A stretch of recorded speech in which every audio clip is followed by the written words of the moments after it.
Pues son las 7:30 de la tarde, las 6:30 en las Islas Canarias, así es que les deseamos una feliz tarde a todos. Sean muy bienvenidos a la redacción abierta del Toro Televisión para abordar todo lo que tenemos hoy para ustedes, todo lo que necesitan conocer, saber y proporcionarles la opinión necesaria para que ustedes construyan la que quieran, por supuesto que sí.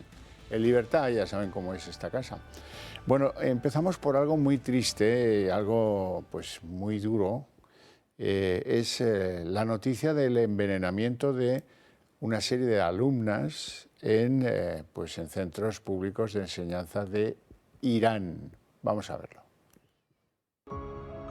Cientos de niñas en Irán han sido hospitalizadas después de ser supuestamente envenenadas en más de 15 colegios distintos. Las jóvenes están sufriendo mareos, irritación en los ojos y dolores de cabeza. Los centros educativos femeninos del país persa están teniendo una oleada de envenenamientos desde el mes de noviembre, con un gas tóxico que aparentemente, como están declarando, tiene un olor entre una mezcla de naranja podrida y productos de limpieza. Los padres están indignados ante esta situación. Están protestando ante la pasividad del gobierno, con gritos de muerte al gobierno asesino de niños. En la ciudad de Qom, frente al despacho del gobernador, se podía escuchar cómo los padres exigían la obligación de garantizar la seguridad de sus hijas. La decisión de varios progenitores ha sido no llevar a las niñas a la escuela, que como varios afirmaron, es la intención de los que están provocando estos actos. Varios policías de paisanos se han infiltrado en las diferentes protestas de los padres y han actuado con dureza. Por su parte, las fuerzas de seguridad siguen investigando los hechos, dudando si se trata o no de un accidente. El fiscal general ha anunciado el inicio de una investigación criminal. Estos envenenamientos en escuelas de niñas se producen en un momento de gran tensión en Irán, que se ha visto sacudido los últimos meses debido a las protestas por la muerte de la joven Mahsa Amini, tras ser detenida por no llevar bien puesto el velo.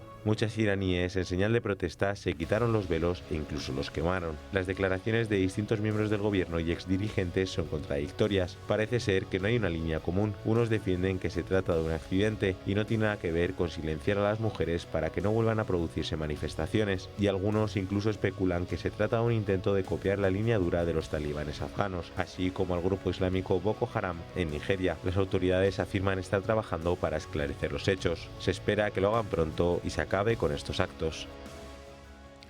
Ayer les contábamos un terrible accidente ferroviario en el centro de Grecia, el choque de dos trenes, uno de pasajeros y otro de mercancías. También les contamos que el ministro de Transportes, de apellido Karamanli y de nombre Karas, decidió dimitir asumiendo los problemas de las infraestructuras ferroviarias en su país.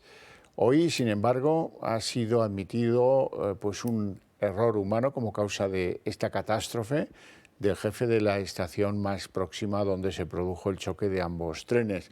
Y la noticia es que se amplía el número de fallecidos, de los que se dijeron en un principio, al balance provisional que hoy se cierra en 57 muertes.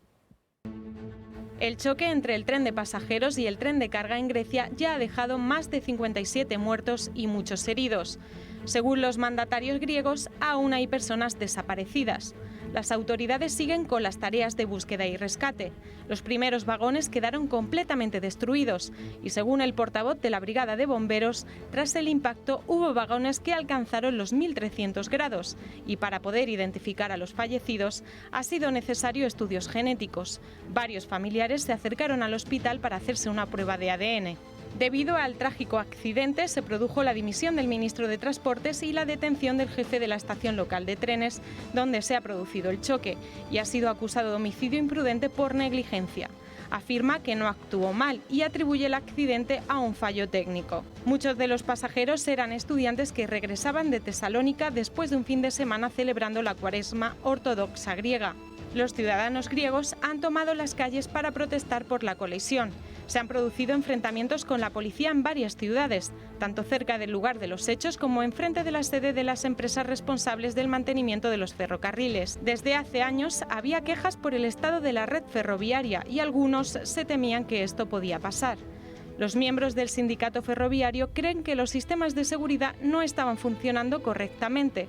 Los trabajadores han declarado una huelga, alegando que viven una situación laboral precaria y las condiciones tanto de las vías como de los trenes eran pésimas. Admiten que es una negligencia oficial de los ferrocarriles y defienden a su compañero detenido. Bueno, ha arrancado la reunión del G20, del grupo de las 20 economías más importantes del mundo, en la India. Y la India es un país que tiene la suerte, es de los pocos, que tiene buenas relaciones con Rusia y con Estados Unidos a la vez, y a pesar de la invasión de Ucrania. Eso quizás es lo más relevante de este encuentro del G20, que ha permitido el primer encuentro de los dos líderes de ambas diplomacias, Lavrov de la rusa y Blinken de la norteamericana, en una reunión corta, apenas 10 minutos, con pocos avances, pero bueno, es la primera reunión después de un año, desde que las tropas rusas invadieron Ucrania. Pues se habían congelado este tipo de encuentros, y lo más relevante del encuentro es que Blinken asegura que ha pedido a Rusia que vuelva al Tratado de No Proliferación Nuclear.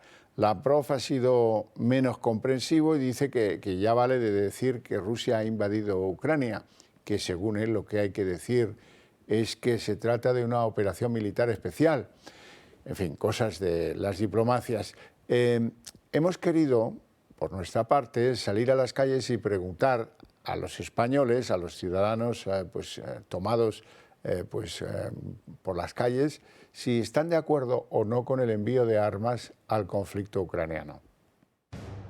Aunque la ministra de Defensa asegura que las tropas españolas nunca participarán en la guerra de Ucrania, El Toro Televisión ha salido a la calle a preguntar a los españoles qué le parece que España esté enviando armamento a Ucrania. Una parte es verdad que sí que se merece defenderse con respecto al agresor, sin ser podemita. Creo que primero hay que comer nosotros y luego ya, si se puede ayudar, se ayuda. Apoyar el lado que creemos que hay que apoyar es con hechos, ¿no? Y este es un hecho más para ver en qué lado vamos a estar. Todo lo que sea para ayudar e intentar que se acabe lo antes posible esta situación, a mí me parece bien. Hay que ayudar a quien nos interese ayudar. ¿Interesa ayudar a Ucrania? No lo sé, ¿interesa ayudar a Estados Unidos? Yo soy partidaria del no belicismo, por supuesto. Porque lo necesitan.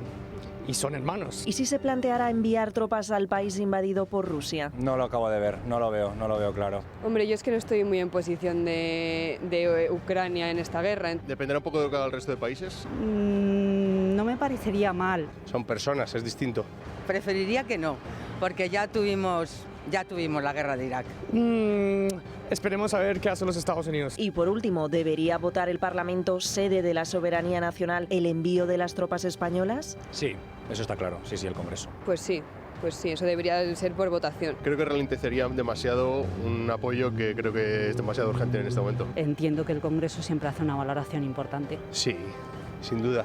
Tendría que votarse en el Congreso porque son los máximos responsables de que esto suceda o no suceda. No tengo ni idea. Sí, absolutamente. Su trabajo, ¿no?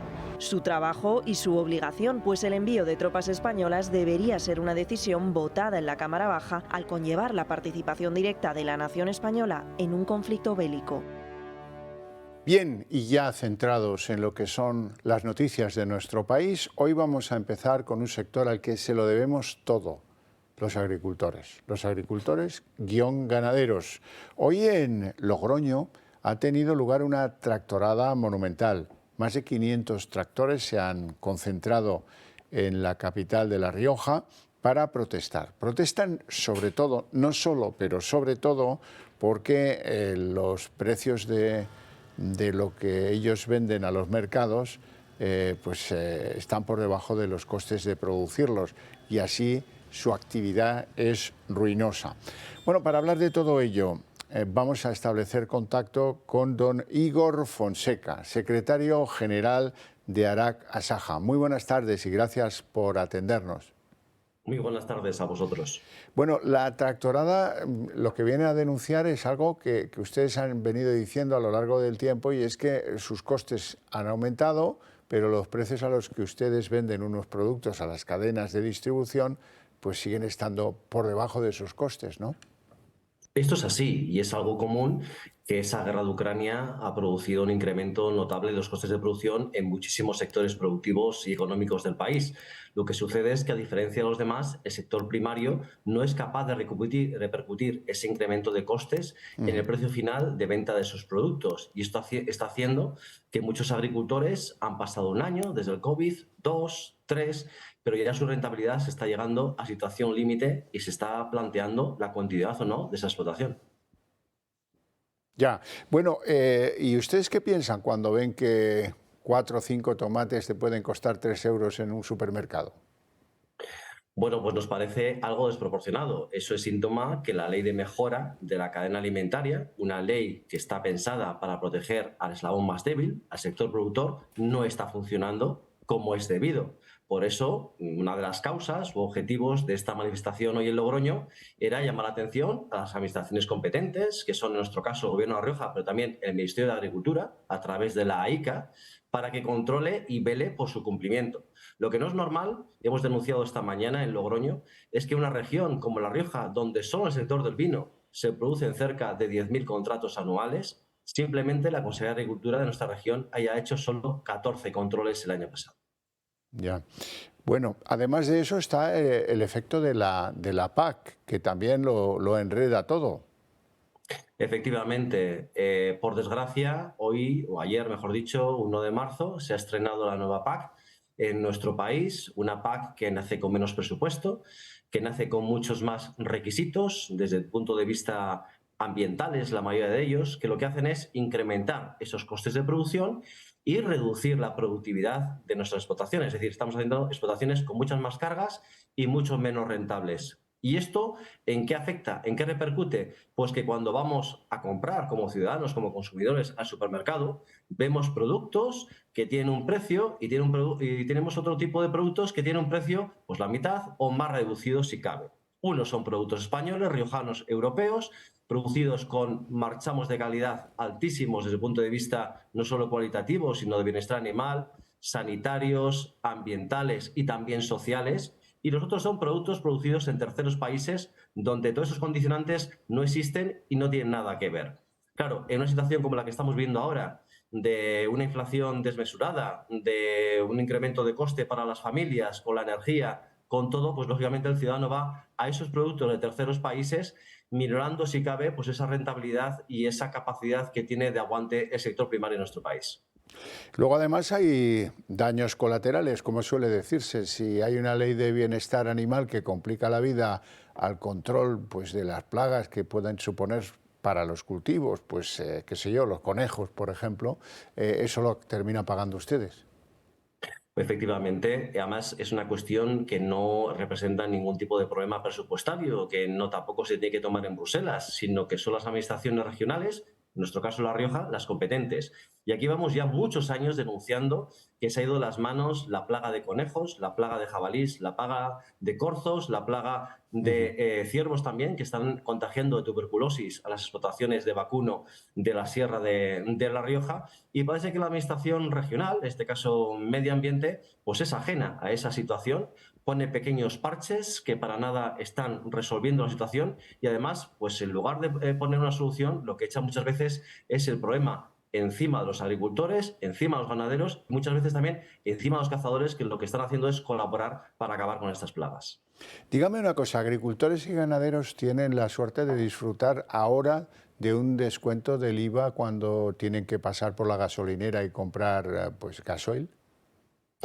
No, vamos a ver, eso es un error. Lo que sí existe es un compromiso por parte del Ministerio de una deducción de otros 20 céntimos adicionales sobre el gasóleo consumido en el año 2022, pero en principio lo que no se prevé es que se bonifique el gasóleo consumido en el año 2023. Esto es algo que también está mermando el resultado y las cuentas de nuestros agricultores y ganaderos, porque se prevé, debido a ese bloqueo de Rusia como suministrador de energía y en este caso de gasóleo, pues que se encarezcan los costes de producción de nuestros agricultores y ganaderos sin que a priori tengamos una ayuda en ciernes del gobierno.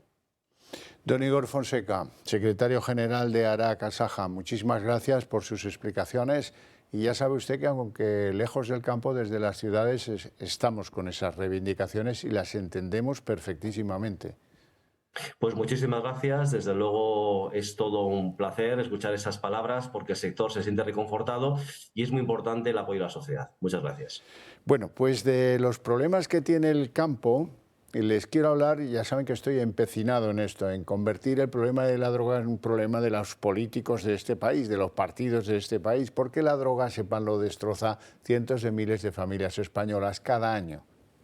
Y suma, y suma, y suma. Y nadie coge este toro por los cuernos. Así es que ya me lo propuse el año pasado, enseñarles ejemplos de que esto es algo que compartimos en todas las provincias, que es algo que nos afecta a todos y que es algo que no podemos dejar en las incautaciones que producen felizmente las fuerzas de seguridad, sino que hay que darle un giro estratégico a este problema y entender que o lo controlamos o algún lugar de España pues se va a parecer al cártel de Sinaloa en no demasiado tiempo. Vean, hoy empezamos nuestro recorrido con una incautación, de una nadería, 875 kilos de hachís, que, bueno, pues las fuerzas del orden incautaron en un vehículo todoterreno de gran potencia, cuando lo habían recién desembarcado en desembarco marítimo en Palma, en Mallorca. Y bueno, pues esos 875 kilos de hachís ya no se van a distribuir por ese archipiélago.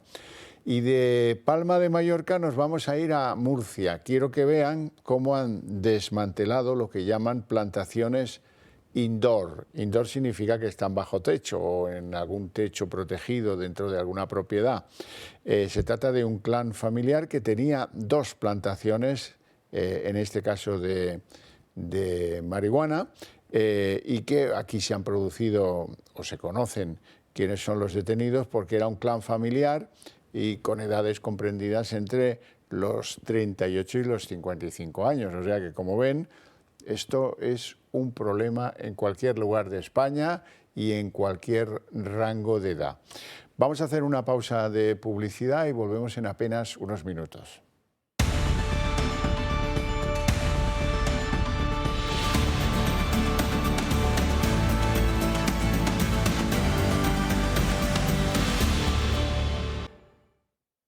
Como me imagino que alguno estará preocupado porque no hemos hablado todavía de Tito Berni, voy a anticipar algo de lo que va a ser el plato fuerte del día en nuestra mesa de análisis político.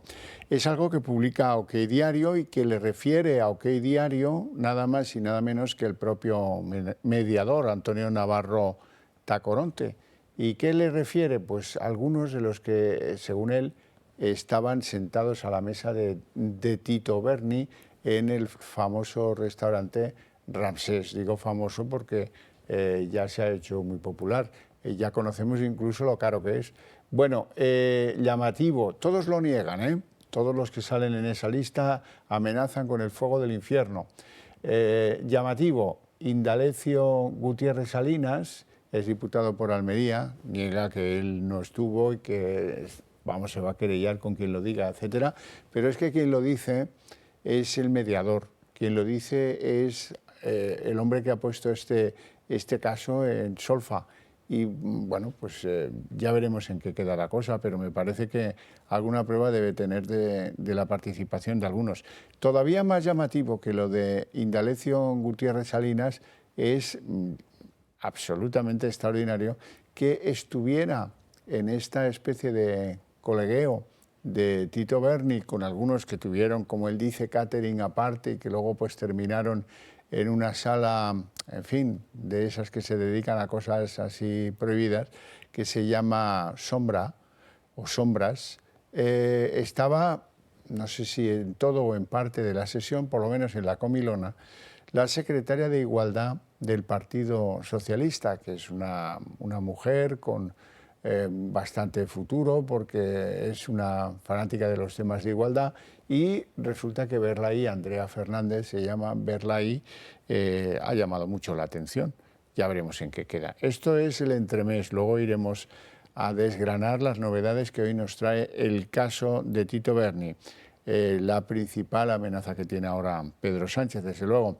También va a haber otras, porque este sábado se le desata otra amenaza, que es la contundente respuesta de todo tipo de sindicatos policiales y organizaciones policiales y de la Guardia Civil a esa nueva ley de seguridad ciudadana.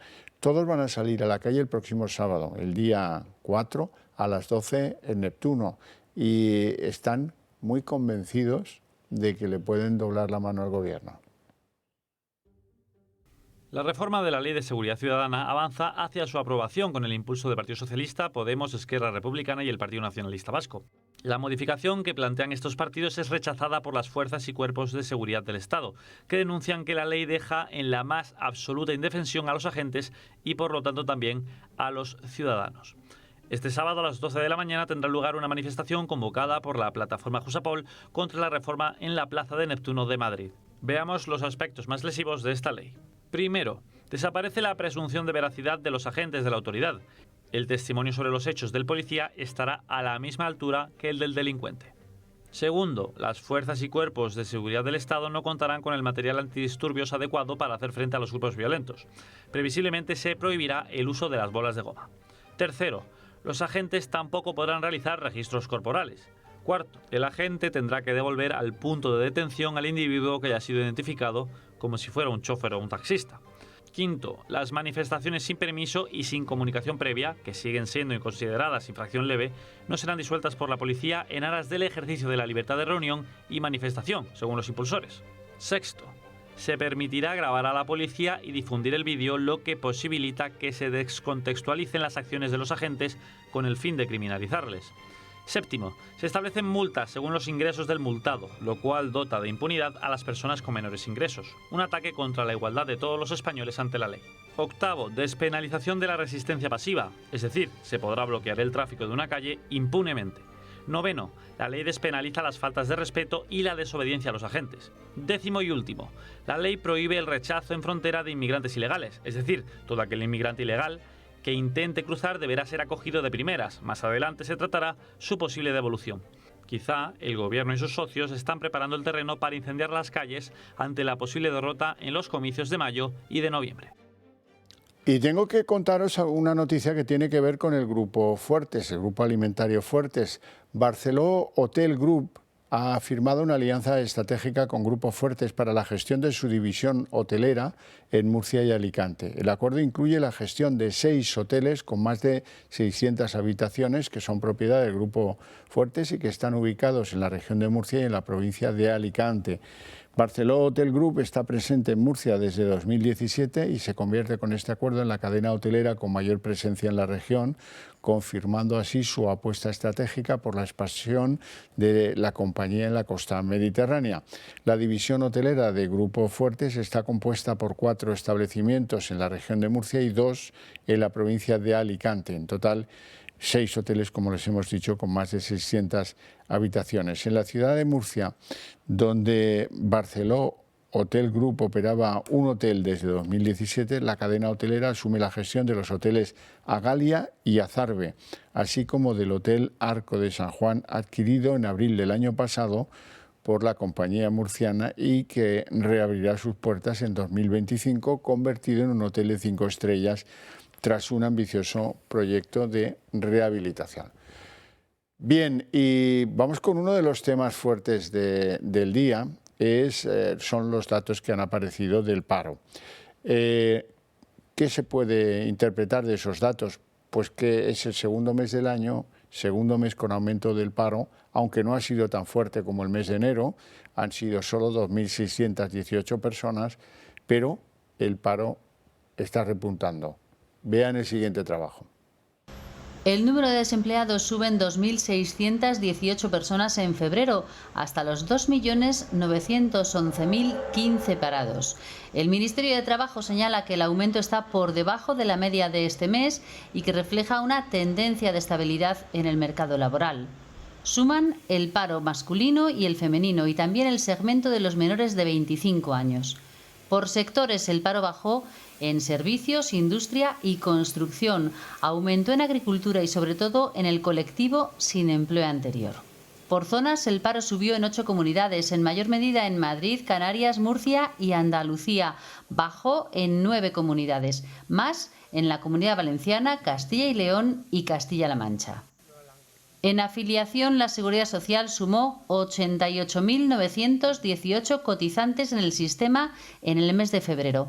El número de afiliados llega a 20.170.142, la mayor cifra para este mes.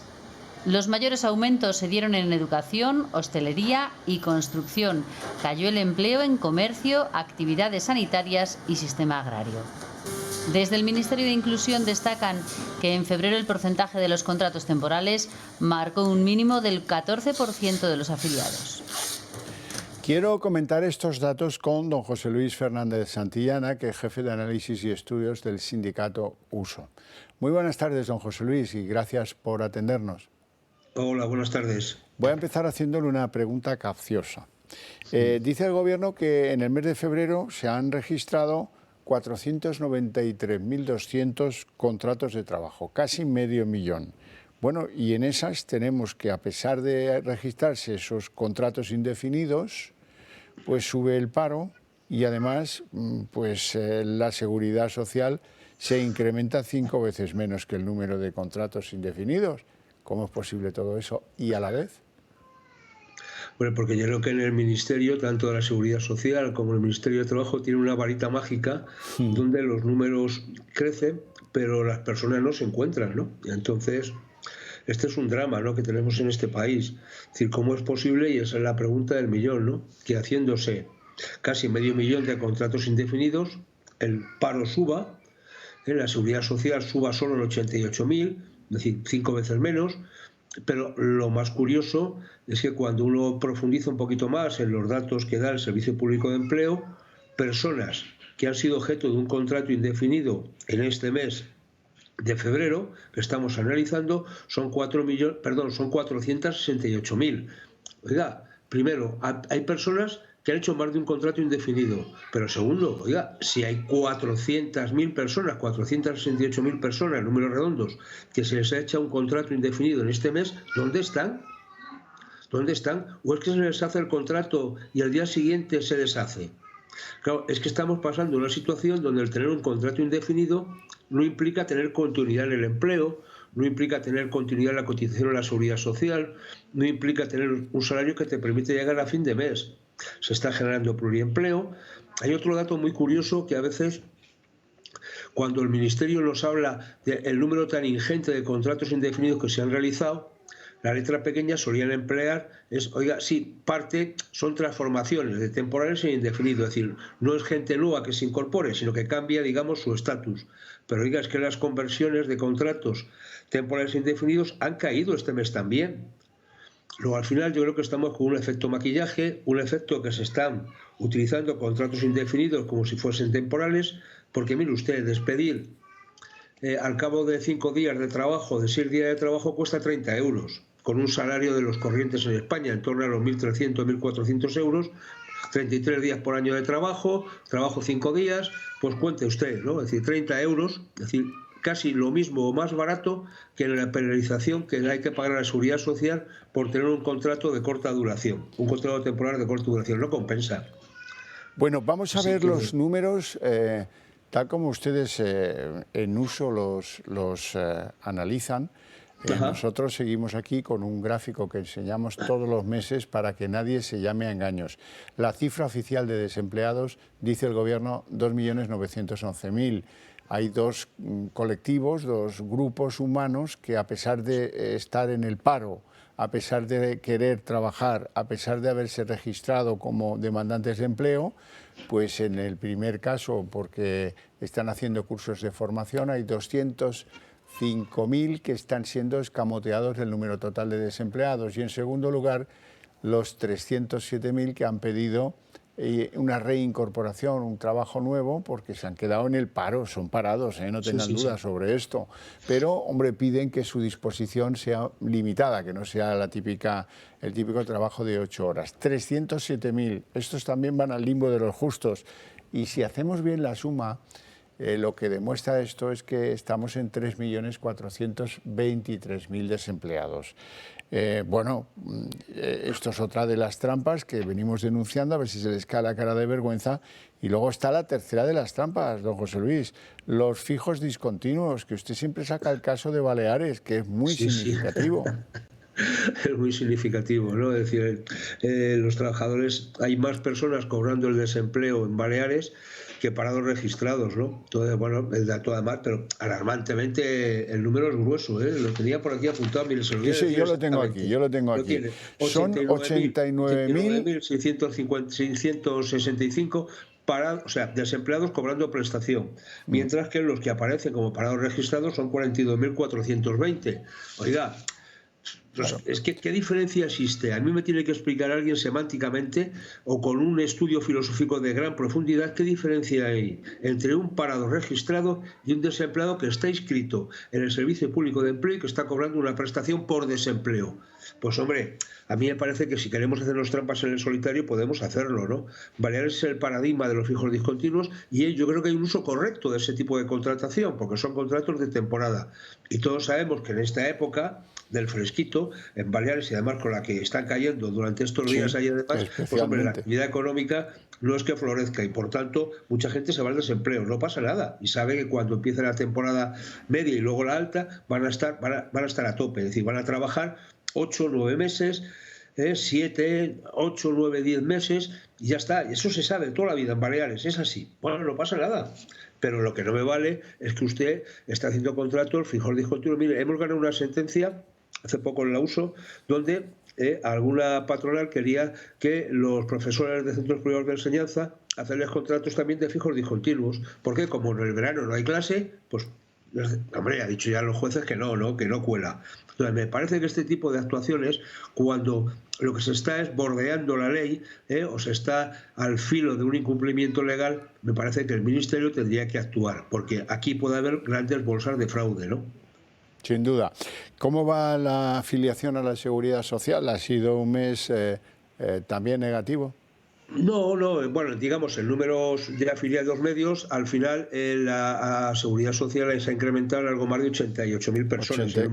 Casi 89.000, sí. Sí, lo que pasa es que, claro, hombre, esto de que el que no se consuela es porque no quiere, ¿no? Entonces, ¿qué es el mejor mes de no sé qué? Pues sí, es verdad, ¿no? Pero si yo me comparo con las situaciones de las que veníamos, es que el año pasado, por estas mismas fechas, por febrero del 2022, estábamos creciendo la afiliación al 4,4 y ahora estamos creciendo al 2,4. Es decir, estamos creciendo a un ritmo la mitad.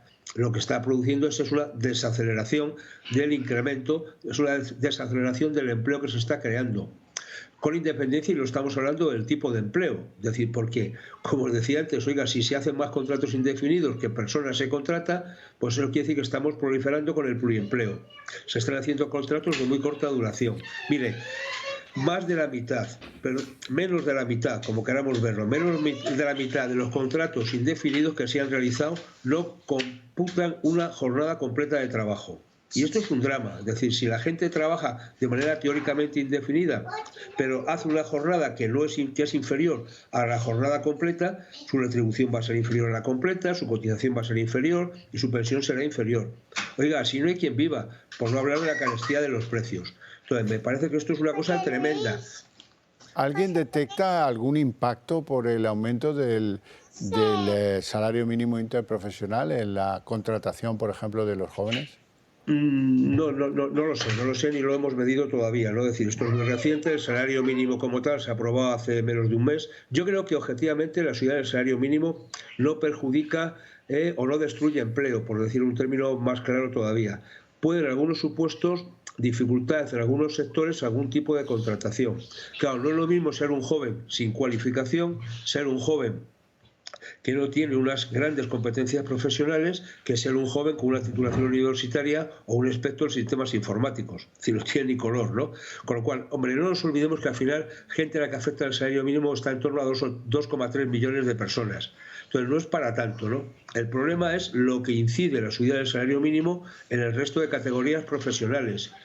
Pero bueno, yo creo que el salario mínimo no es de los más brillantes de Europa. Es decir, me parece que podría contribuir un correcto uso del salario mínimo a dignificar un poquito más el nivel retributivo de nuestros empleados, a mejorar un poco la demanda interna a través del incremento del consumo y por tanto intentar dinamizar un poquito nuestra economía, que el elemento más clave que yo veo, o más claro, ¿no?, si me apuran de estos datos del paro, es la caída en el número de contratos.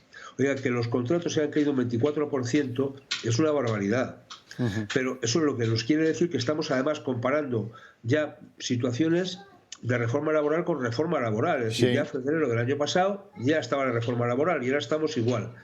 Claro, que la contratación en su conjunto caiga un 24% quiere decir que la actividad económica se está frenando, porque nadie contrata a nadie si no tiene tareas, sustento para hacerlo, es decir, para una actividad que permita o mantenga esa contratación, con independencia, si me apuran ustedes, del coste de la misma, ¿no?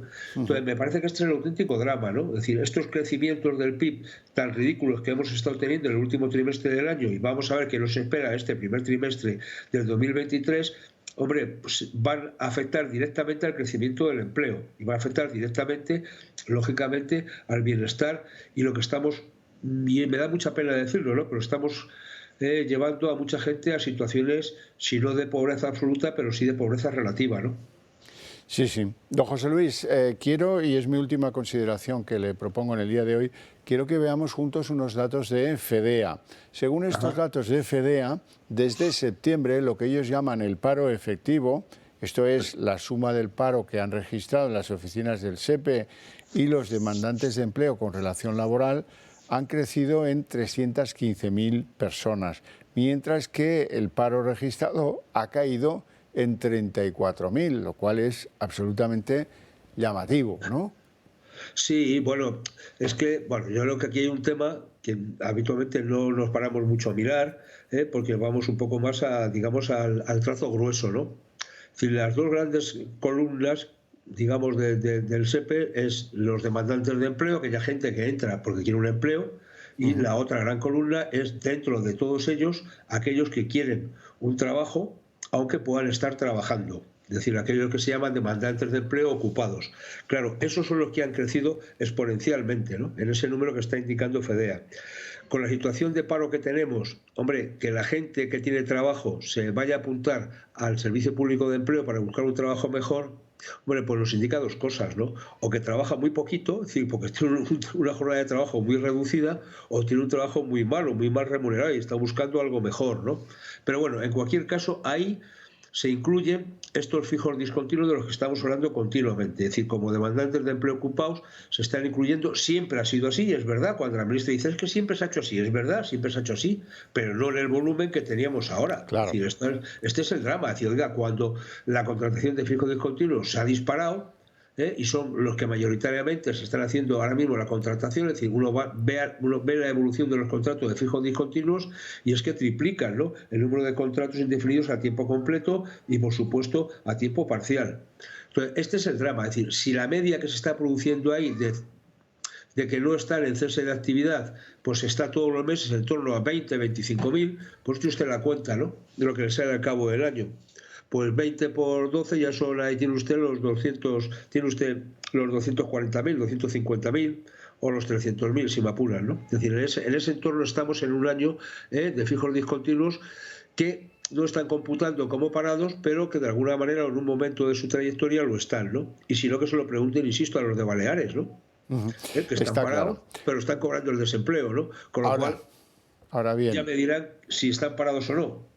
Porque estaría bueno que estuviesen cobrando el desempleo si estuviesen ocupados en una empresa. Claro, ya sería... Por cierto, hay una cosa que no cambia, don José Luis, y es que sean como sean los datos, se ven siempre con el mismo e inasequible desaliento por parte de usted y mía, y con el triunfalismo más vergonzante por parte de los miembros del Gobierno que atienden a los periodistas cuando preguntan qué les han parecido los datos de empleo. La portavoz del Gobierno, Isabel Rodríguez, dice que a pesar de que es el segundo mes en el que el desempleo aumenta y llevamos solo 2 meses este año, dice que son datos positivos. Vamos a escucharla. Pues sin duda son unos datos muy positivos que ponen en evidencia que las políticas económicas y las políticas laborales del Gobierno están funcionando, que la reforma laboral ha permitido que este dato de febrero sea el mejor dato en 20 años, en 2 décadas, y por tanto es un motivo de orgullo y también de satisfacción para el Gobierno. ¿A qué viene tanta laraca? Pero mire, ¿cómo pueden decir cosas? O sea, no se miran ni sus propios papeles, porque en febrero del año pasado febrero del año pasado, no tan lejos, Fue el mejor. paro bajó en más de 11.000 personas. Luego, ¿sería mejor que este? Sin duda. Luego, que usted que me diga, si lo que me están diciendo es que de los meses de febrero, donde se ha incrementado el desempleo, este es de los que menos lo ha hecho, vale, venga, venden usted una moto, ¿no? Pero póngale un poquito de gasolina para que ande. Pero es que cualquiera que vea el dato de febrero del año pasado sabe que el desempleo bajó. Por tanto, es mejor febrero de 2022 que febrero de 2023. Bueno, y si esta persona y el gobierno se felicita porque el paro se incrementa, pues hombre, que venga Dios y lo vea, ¿no? Como se dice coloquialmente en este tipo de cosas. Pues sí. No se puede estar satisfecho con 3.400.000 según los números del propio ministerio, que yo sumo creo que correctamente, o si no, con sus propios datos que dan, cerca de 3 millones no es para tirar las campanas al vuelo. Esto es un auténtico drama de país. Es que si lo que quieren es seguir liderando el ranking de parados de la Unión Europea, lo están consiguiendo y con nota. Hoy salía, por cierto, 6,2, si no recuerdo yo mal. O sea, un bochorno de lo mal que llevamos esta historia. Don José Luis, le agradezco mucho estos minutos, sus explicaciones aún más, y nos ha quedado clarísimo que nos están tomando el pelo sistemáticamente y que al final... No somos incansables. Fíjese, ni siquiera quiero emplear el término de denunciar, en contar a la gente la verdad de los números. Sin duda, sin duda. Y una cosa le voy a decir, me voy a sumar a su club de fans, porque usted me dijo hace ya mucho tiempo, lo único de lo que te puedes fiar es comprobar y contar y contrastar el número de horas trabajadas. Así es. Y tiene usted toda la razón, porque todo el resto está viciado. En fin, muchísimas gracias, insisto, un placer. Muchas gracias. Bueno, pues sépanlo ustedes, tenemos ofertas para que colectivos de españoles se vayan a trabajar a Alemania. No son muchísimas, pero sí son algunas interesantes. Por ejemplo, las que afectan a la educación infantil, donde parece que hay muchas escuelas en Alemania que han tenido que cerrar por falta de maestros. Bueno, hay una posibilidad que si se va a trabajar a Alemania, las ofertas salariales son de unos 2.900 euros y se empezaría en estos trabajos en septiembre, de modo y manera que aún están a tiempo de ir a preguntar por estos empleos. Nosotros lo hemos hecho, hemos salido a la calle a buscar jóvenes que nos contaran si estarían dispuestos a mudarse, a irse a Alemania, a trabajar allí por estos sueldos y en esos trabajos. Alemania está buscando trabajadores en nuestro país. Las ofertas son muy variadas. Buscan electricistas, fontaneros, camareros, cocineros, enfermeros e incluso conductores de autobús. Los requisitos: tener la formación profesional necesaria para el puesto y experiencia demostrable en el sector. Lo más llamativo, las condiciones: apunten 2.800 euros de sueldo, jornada completa y contrato indefinido. Y ojo, porque esos conocimientos de alemán pues no serán necesarios en algunos casos y la estancia en el país durante el primer mes será gratuita. Pero ¿están los españoles dispuestos a aceptar estas ofertas de trabajo e irse a Alemania? Vamos a verlo. Yo una temporada sí me iría, la verdad. Sí. Bueno, yo es que ya lo hice. Hace unos años me fui a Alemania y dejé España pues para empezar a trabajar allí y creo que sí que lo volvería a hacer.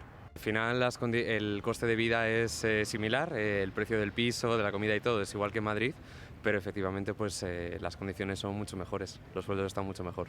Pues yo vivo en Manchester y llevo 10 años en Inglaterra, así que estoy bien por allí. De momento pues sin intención de volver. Yo creo que sí, o sea, dependiendo de la oferta laboral que tengan, sí podría ir.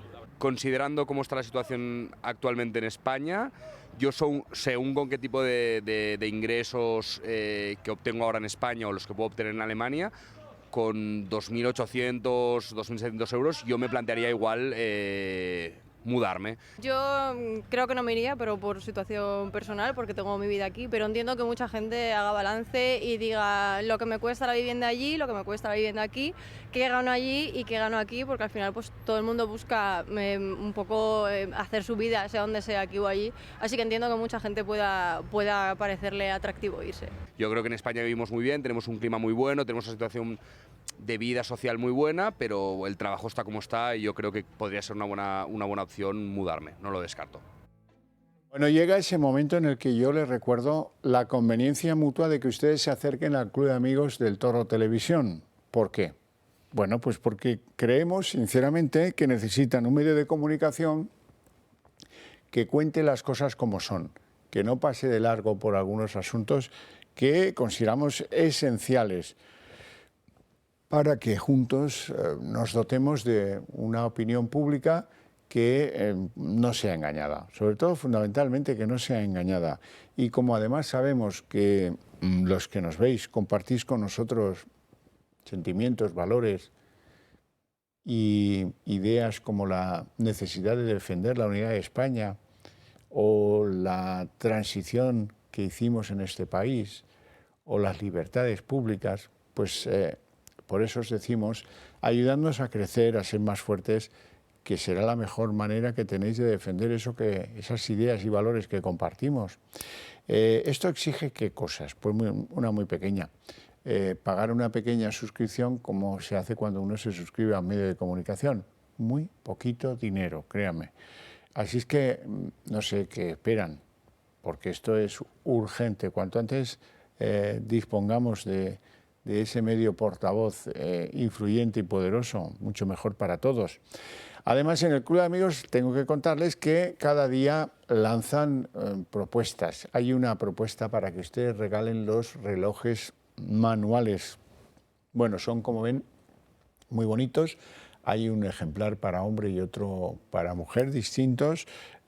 Pues se pueden sumergir hasta 100 metros, tienen 2 años de garantía. Como ven, el cristal tiene pues una especie de zafiro que lo protege y pues es un reloj que tiene unos señales luminiscentes que permiten verlo a la oscuridad y además señales para conocer y saber en qué día del mes estamos. Este es un reloj que si necesitan alguna aclaración técnica no duden en llamar al Club de Amigos, pero hay un problema. ¿Cuál es? Pues muy fácil, que la edición es limitada, así es que hay que espabilar porque se pueden quedar sin. Y esto me parece que está no muy lejano. Vamos a publicidad y a la vuelta abrimos la mesa de análisis político.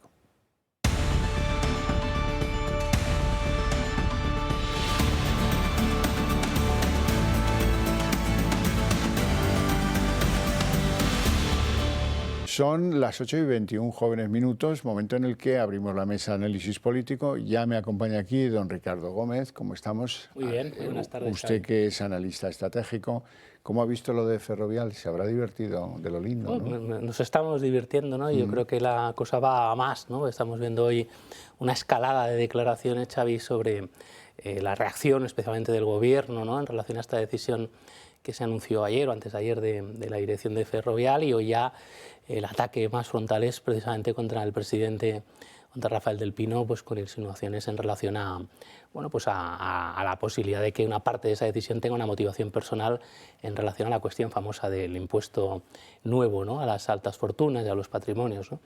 Entonces, bueno, yo creo que ahí, fíjate, yo diría que no ha habido ninguna crisis, a mi juicio, en estos 5 años casi de gobierno socialista de Pedro Sánchez, en el que se haya evidenciado tanto el enfrentamiento, ¿no? Entre una visión que al final es populista desde el punto de vista político y económico y la visión, por decirlo así, más tradicional y habitual en el mundo económico, que es obviamente la defensa, en el caso de una compañía cotizada en bolsa como Ferrovial, de sus accionistas y de sus inversores y de los fondos que están detrás de estas compañías y, por supuesto, de la familia, ¿no?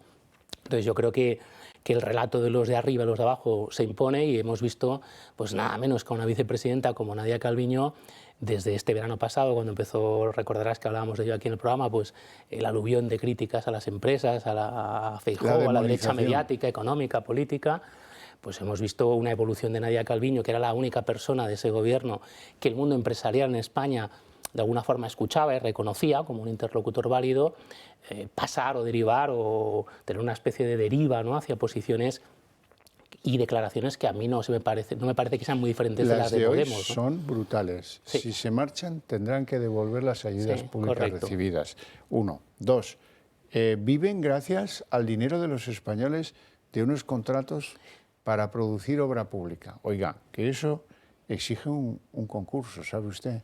Que no se lo han metido en el bolsillo, que con eso han hecho el puente, la carretera, el aeropuerto o lo que demonios se les hubiera encargado, con un control sobre sus márgenes y su negocio legítimo, legal, como es legal y legítimo, desde mi punto de vista absolutamente legítimo, que la familia propietaria de Ferrovial dice, tú me pones un impuesto a las grandes fortunas, tú andas diciendo 4 años que los empresarios, Amancio Ortega, no sé qué, que Juan Roig, no sé qué, ¿y qué pasa? ¿Que yo no me puedo mover? ¿Quién dice que no me puedo mover? ¿Quién dice que no me puedo ir a Holanda? Ahí está, Xavi, el famoso tema en el mundo económico, que también estudiamos los que estamos más especializados en la reputación corporativa de las empresas, la atracción de recursos, ¿no? O sea, la reputación de un país o de una empresa, en este caso es lo que está encima de la mesa en esta cuestión, este caso de Ferrovial y del Gobierno de España, la reputación de España, la reputación de Ferrovial, depende mucho de la capacidad de atraer recursos y singularmente inversión, ¿no? Entonces, claro, aquí la cuestión es qué estás haciendo, ¿no? ¿Qué estás señalando, qué está significando la salida de Ferrovial y las que pueden venir después, el famoso efecto llamada, pero por otro lado también de qué es consecuencia eso, que es lo que estabas diciendo tú ahora muy bien, ¿no? Y es consecuencia de muchas cosas, por supuesto, de otras decisiones de otras compañías. Lo hizo Celtia cuando pasó a ser Farmamar en 2015, que quería cotizar en el Nasdaq y también salió de España, hizo una fusión inversa en el mismo tipo de operación corporativa, Sí. pero... Porque la legislación española ha quedado anticuada y no permite que las empresas que cotizan en el IBEX puedan cotizar. Que es lo que Nadia Calviño hoy ha dicho esta mañana, que ahora es cuando lo van a corregir. Hombre. Bueno, yo creo que no es positivo. Entonces, la señal que se envía es que tú estás efectivamente tomando una serie de decisiones desde el punto de vista político y además estás estás instrumentalizando un relato, como decía el otro día un artículo que no sé si habéis comentado de Jordi Sevilla, que me pareció muy interesante en el Confidencial, donde ponía de relieve esto, ¿no? Que es, hoy al final, buscando un relato político y una capacidad teórica de conectar, no lo estamos viendo en las encuestas, y de mantener por lo menos a una serie de votantes. No olvidemos, hoy lo está analizando Xavi, 2 puntos ha perdido el PSOE con respecto al año 2019, últimas generales de noviembre del 19, hasta ahora, en la media de encuestas actual, ponderada, y 3 puntos Podemos. Es decir, los 2 partidos que soportan al gobierno son 5 puntos en total. No es poco, un 5%. ¿eh? Sí, sí. Bueno, con permiso voy a presentar a don Miguel Ángel Ferrero, que ha llegado hace ya un ratito, pero que estaba aquí escuchando esto de Ferrovial. Seguramente el señor Ferrero, abogado penalista, expolítico, tenga algo que añadir sobre esto, en lo que hemos oído muchas tonterías, pero muchas. Por ejemplo, el que se marche tendrá que devolver las ayudas públicas que ha recibido. ¿Así? Y si no ha recibido ninguna, entonces, ¿qué tiene que devolver? ¿Qué es esto de tendrá? ¿Con qué criterio de amenaza se lanzan cosas que, miren, tras Ferrovial, otras OHL, otras Acciona, otras ACS, hay cientos de miles de trabajadores? Cuando usted sube pues, el impuesto de las grandes fortunas, tiene que pensar que las grandes fortunas pueden reaccionar y diferenciarse de lo que es el borreguil comportamiento de muchos del IBEX que dependen del BOE. Y hay otros que se han internacionalizado a un punto en el que ya no dependen del BOE. Ese es el gran drama que no entienden en este gobierno. Y entonces aparece una señora que es ministra de este gobierno y que habla de dumping fiscal. ¿Cómo? ¿Perdone? No. Usted quiere decir competencia fiscal desleal, si acaso, que no se le puede reprochar a Holanda eso en ningún caso. En ningún caso, porque incluso pues le tocaría pagar por el impuesto de sociedades según el volumen, le tocaría pagar un poquito más que en España. ¿No, Miguel Ángel? Pues sí, porque fíjate, las empresas lo que buscan es la seguridad jurídica, la estabilidad jurídica y el no señalamiento. Bueno, pues de estas tres cosas nunca o ninguna se ha cumplido. No hay seguridad jurídica, no hay estabilidad jurídica. Bueno, pues por lo que tú decías, está muy bien que se pongan 1.500 millones de euros a la banca o a las eléctricas, nos puede parecer más o menos justo, pero hay una falta de seguridad y una falta de estabilidad. Mientras tanto, mientras esto se hacía y se señalaba a los empresarios, recordemos los empresarios que se han señalado en este país recientemente, mientras se les señalaba, en Holanda se estaban haciendo los deberes. En Ámsterdam se estaba haciendo, no solo en Ámsterdam, en París se estaban haciendo los deberes y en otras ciudades del mundo, en otras ciudades de Europa se estaba intentando competir para ganar la City, porque lo que estaba en juego era conseguir la City, que había salido de Londres, la City londinense. Y mientras todo eso se estaba trabajando, en España lo que estábamos haciendo era señalar a los empresarios, hacer algo, en fin, un poco no demasiado lógico, populista. ¿no? Dentro de lo que, populista, no demasiado lógico y bastante populista. Esa es la pregunta que nos deberíamos de hacer, y esa quizá debe ser la pregunta sesuda que se debería hacer el gobierno. ¿Qué yo no he hecho que sí que ha hecho Holanda? Porque Holanda no es un paraíso fiscal, tú lo acabas de decir, no lo es. Pero fíjate, Miguel Ángel, que hay un dato, aquí que tenemos a un contertulio que está por las mañanas dando caña, buen amigo común de Xavi mío, Josep María Francas, me va a echar la bronca, ¿no? Sobre todo si nos está viendo, ¿no? Que es la correlación y la causación, ¿no? La correlación no significa causalidad, pero es verdad que cuando uno analiza, Miguel Ángel, los datos de los rankings en Europa de países que son más friendly para los negocios, es decir, que son más amigables, son países que atraen más inversión, y vemos los datos de los cambios en renta per cápita en la Unión Europea, vemos que la correlación es altísima, quiere decir que algún tipo de relación hay, no significa que sea causa-efecto, pero la relación existe empleo. Y es alta, entre las rankings de países con mejor atracción de inversión, mejor reputación en términos de business friendly, ¿no? De países que atraen inversión y que son buenos para invertir y para emprender, y renta per cápita. Y el caso más singular, los Países Bajos o los nórdicos, Alemania, Reino Unido, desde luego Reino Unido más, que aunque no está en la Unión Europea ya, sino el caso más interesante es el de los países bálticos. Porque hace unos años los países bálticos, ni desde el punto de vista de atracción de inversión, ni de reputación como países buenos para crear o desarrollar empresas, ni desde el punto de vista de la renta per cápita, estaban por delante de España. En los últimos 15, 16 años que España ha dejado de converger en renta per cápita, desde 2007, justo el año antes de la crisis post-Lehman Brothers, Estonia y Lituania, no aún Letonia, han pasado por delante de España. ¿Y qué decir? Entonces esto es muy significativo. Países bálticos que hace solo 30 y pico años, cuando acá el muro del Este, eran países, en fin, infradesarrollados, ¿no? Eso es lo último. Y lo penúltimo, ¿no? Irlanda. Correcto. ¿No? El caso de Irlanda, ¿no? Que es un caso... Ahí sí, hay una serie de cuestiones como Luxemburgo. Ahí sí se puede hablar. Pero Portugal, por ejemplo, lo que está haciendo en Portugal, cuidado. Pero en el caso de Irlanda sí se podría hablar de deslealtad con el compromiso fiscal europeo en el impuesto de sociedades, solo en el impuesto de sociedades. Ahora bien, este gobierno se lo tiene que hacer mirar, pero si... Vamos a ver, lo de Ferrovial lo han hecho cientos de miles de españoles que se han hecho ciudadanos fiscales portugueses, donde manda un gobierno del PSOE, perdón, socialista. O se han hecho ciudadanos fiscales italianos, porque esos dos países que tenemos a derecha y a izquierda han sabido ofrecer pues eso, dentro de la más estricta de las legalidades europeas, han sabido ofrecer algo atractivo y el señor que tiene dinero no tiene por qué esperar a que se lo zampe la señora María Jesús Montero. Tendrá derecho, existe o no existe la libertad de movimientos. Y sobre todo a conocer qué va a pasar mañana, porque sus inversionistas, porque las personas que compran las acciones quieren saberlo. Y el problema de no tener esa estabilidad es esto, precisamente. Y hay que pagarlo. Tú Miguel Ángel, que está en el PSOE, perdóname, Xavi, ¿te imaginas a Pedro Solbes o a otros ministros de la época económico, Solchaga, diciendo lo que está diciendo este gobierno de los empresarios?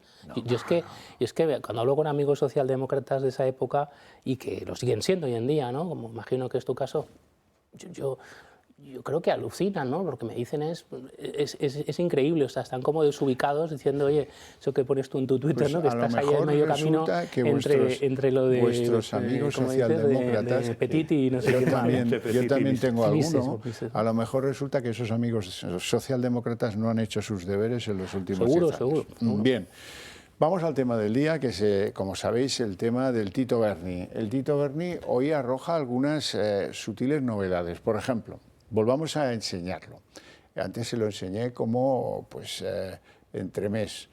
Diario, OK Diario, por revelación del mediador, que se llama Antonio Navarro, Tacoronte, pues ha hecho una lista de algunos de los que este señor se acuerda que estaban en la cena. Puede que haya algún error. Todos han salido como panteras diciendo que se querellarían contra todos los medios que hablasen de ellos, tal. Y la mayor parte de ellos, no estoy por asegurar que todos, dicen no haber estado en esta cena. Bueno, pues ya veremos. De todas maneras, los nombres son muy interesantes, porque incluso al diputado Indalecio Gutiérrez Salinas, diputado por Almería, le presenta, el denunciante de la trama, le presenta como el gallo de las intentos de que la trama tuviera también sus apaños en la península. Supongo que en Andalucía. Y es ya súper llamativo que entre las personas que dice el que ha levantado toda esta trama, estuviera en alguna de las cenas Andrea Fernández, que es la secretaria de Igualdad. Claro, como estas cenas, como dicen eufemísticamente, terminan en un servicio de catering, ahí tienen que entender ustedes que el servicio de catering es un servicio de sexo por dinero, pagando con dinero público que proviene de la corrupción pestilente de esta obscenidad que estamos viendo estos días. Bueno, pues esta es una de las grandes novedades. Ya hay unos nombres que corren, que no aceptan y que no ellos dicen que no son ellos, que se les han confundido. También el Tito Berni dice que él no ha sido, mal juzgado, y dice, no, pero usted sale medio desnudo a saludar a unas chicas que no conoce y que le lleva un amigo a su habitación del hotel. Es que yo soy muy cariñoso, señoría. Quiero decir, aquí el morro va por delante de la cara. En fin, bueno, novedades del caso Berni, véanlo.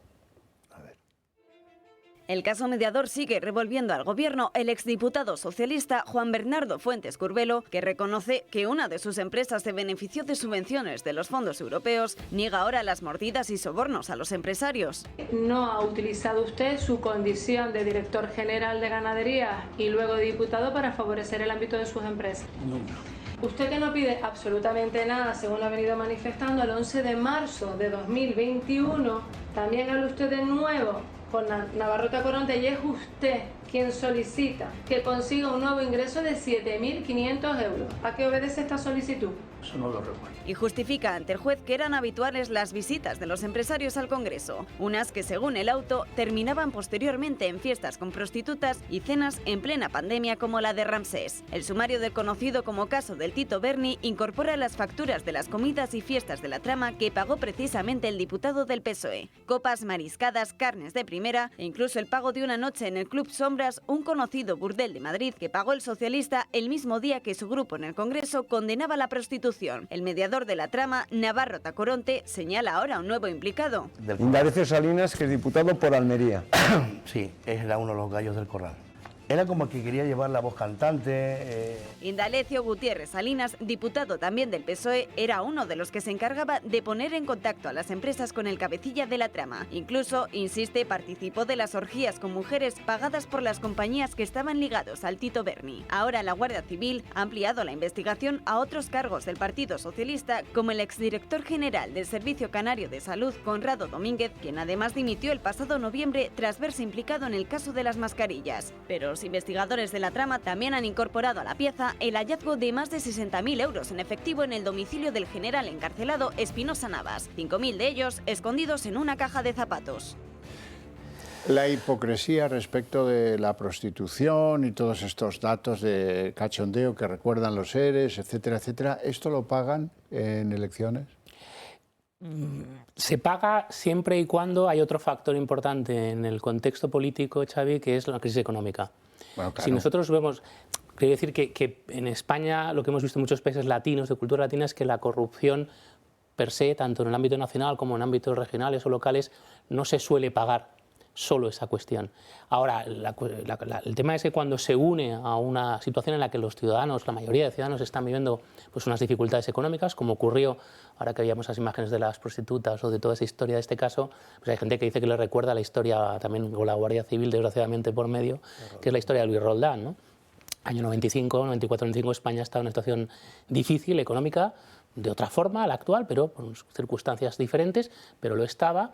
Y la suma de la corrupción del PSOE, recordaremos la legislatura 93-96, acabó de hacer un resultado electoral que gracias ahí sí a la reputación que tenía Felipe González y que no tiene Pedro Sánchez, pues consiguió que fuese una distancia menor, ¿no? Aquella famosa frase de Felipe González de me ha faltado un debate una semana, en marzo del 96, ahora que celebra Aznar el aniversario en relación a esto. Pero yo creo, Xavi, que al final la suma de ambas cosas sí que es muy dañina y que la sensación que yo tengo es absolutamente de final de etapa. Es aquellas cosas en la vida en las que cuando las cosas te van bien tienes como una racha, ¿no? La gente lo entenderá, que te va todo bien, eso le ha pasado a todo el mundo, pero cuando has pisado algo negativo es como una especie de boomerang que te vuelve y que te va todo mal, mal, mal, ¿no? Miguel Ángel, yo tengo la sensación de que algún analista, alguno de esos que hablan al oído del presidente del gobierno, le está diciendo, tú déjala pasar, que hablen de las putas, que hablen de las comidas, que hablen de los nombres, de si estaban o no estaban en las cenas. Esto no te viene mal, no te viene mal. Algunos creen que sí, que electoralmente les viene muy mal.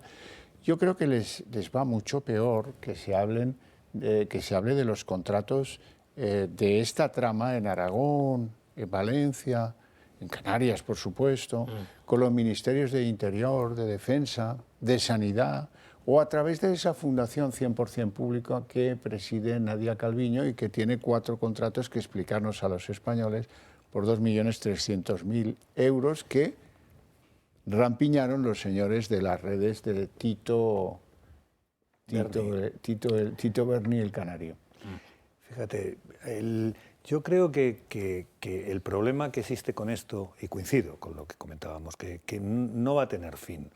Porque claro, esto ya está judicializado, ya existen declaraciones, hoy hemos oído las declaraciones, lo hemos oído de viva voz, ¿no? Entonces esto ya es imparable, ¿no? Y cada día van a surgir cosas nuevas. A mí me recuerda a Roldán todo esto, sobre todo por esas conexiones con la Guardia Civil. No sé hasta dónde va a llegar, pero lo que a mí me llama poderosamente la atención es la falta de coherencia, y es por lo que yo soy un descreído del feminismo. Porque las personas, yo no sé si Andrea ha estado en esas cenas, ¿eh? No tengo ni idea. Ella dice, no sé lo que ha dicho que se va a querellar, tampoco, no le he oído decir yo no he estado en la cena, pero independientemente de si ha estado, la han denunciado porque ha estado, independientemente de si ha estado o no. Andrea puso un tuit hace 3 años diciendo que 1/3 de los hombres eran agresores sexuales porque consumían prostitución. Según ella, 1/3 de los hombres consume prostitución y según ella son agresores sexuales. A mí me llama poderosamente la atención el que no haya habido ninguna feminista que diga, cualquiera que haya estado cercano a esa trama, da igual que esté en la trama, da igual que no sea un corrupto, pero cualquiera que esté cercano a esa trama de prostitución, de cocaína, de Ramsés, de hoteles, de congreso, después el hotel, cualquiera que esté en eso debe de dimitir. Debe dimitir porque está contaminado, porque no nos gusta la prostitución, porque somos abolicionistas de todo esto. Entonces, lo que no puedo entender es esa falta de coherencia de que cuando me afecta mi granero de votos, cuando me afecta a lo mío, cuando me afecta a la moto, que decía en el famoso chiste, cuando la moto es mía, cuando me afecta a la moto, cuando me afecta a mi cuenta corriente, cuando me afecta a mis votos, dejo de ser feminista, porque entonces no eres feminista, nunca lo has sido, nos has engañado. Eso es por lo que yo soy un descreído del feminismo, por este ejemplo. Por eso yo soy un descreído, porque no es verdad, porque cuando te afecta por dentro mientes descaradamente. Y este es un caso, ya sé que es la pata menor de este caso, ya lo sé que es la pata menor, pero a mí me afecta en tanto en cuanto esas cosas se han puesto encima de la mesa como si fuera lo más importante del mundo. Claro, pero fíjate que mientras se habla de estas cosas, si estuvo o no estuvo, si era fulano o era mengano, si ahora resulta que la prostitución también la seguían consumiendo de algún modo en un hotel que se llama Iguazú en las Canarias, ¿verdad? ¡Oh, qué escándalo! No. Busquemos el dinero. Busquemos el dinero y lo demás es sórdido, lo demás es... Si además es que ya está liquidado el diputado y alguno más, si acaso, ya le liquidarán, pero esto no, Sánchez lo hace en 2 mañanas, no hay problema. Con los del PSOE sí. Pero hay una cosa que decía Miguel Ángel, y estoy totalmente de acuerdo, pero hay un silencio, Miguel Ángel, más, digamos, estruendoso, ¿no? Valga la contradicción, que es el de la parte de Unidas Podemos que está en el gobierno. Que tú estás en coalición con el PSOE, tú ves ese escándalo que no te está afectando a ti, está afectando a diputados, en principio, quizá algún senadora y diputada también del Grupo Socialista, pero estás en el mismo gobierno, teóricamente es un gobierno de coalición progresista, por tanto, algo tendrá que decir Irene Montero o algo tendrá que decir Yone Belarra sobre esta cuestión, porque si ha habido, además también los abolicionistas, sabes que en el mundo de Podemos o incluyendo lo que es Más Madrid o Más País, hay disonancias, ¿no? Ha habido gente, pues Clara Serra, que es una de las voces que está más en contra del abolicionismo, pero el núcleo de Podemos actual ha estado a favor.